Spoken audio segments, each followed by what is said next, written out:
We see financial vulnerabilities that are rising in certain sectors.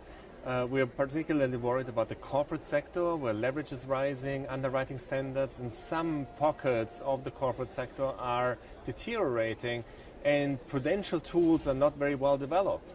In the banking sector, there is a lot more capital, a lot more liquidity, but leverage and liquidity in the corporate sector is not really regulated. Okay, so here's the thing. IMF have warned about high corporate debt and high leverage in the system for quite a while now. And actually, as per your report, you have high corporate debt and too elevated debt for about 70% of the world economies. And yet, nothing has really happened yet. So when are the chickens going to come home to roost? So what we are having in mind in our framework is that there are vulnerabilities, and those are leverage, maturity transformation, currency mismatches on the balance sheets of the corporate sector, the households, the sovereign, and the financial sector. Those vulnerabilities are slow moving, but those are potential amplification mechanisms if bad shocks hit. We're not in the business of saying when the bad shocks are going to hit. Lots of things can go badly, but when you have lots of vulnerabilities, bad shocks are amplified and they generate more downward risk.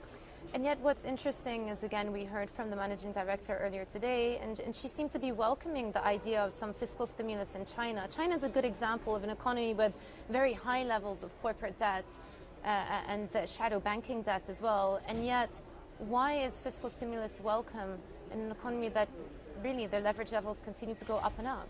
Absolutely. Overall levels of leverage in China are elevated, but the sovereign, so the central government, actually doesn't have all that much debt. So there's fiscal space to do expansionary policy. And in China, they have done expansionary policy not only in fiscal, but also in monetary policy. And that has worked in terms of supporting growth going forward. So you would say that in the context of central banks, central bank accommodation and fiscal policy need to go hand in hand, but one needs to be a little bit more pertinent when it comes to the type of fiscal policies that are introduced.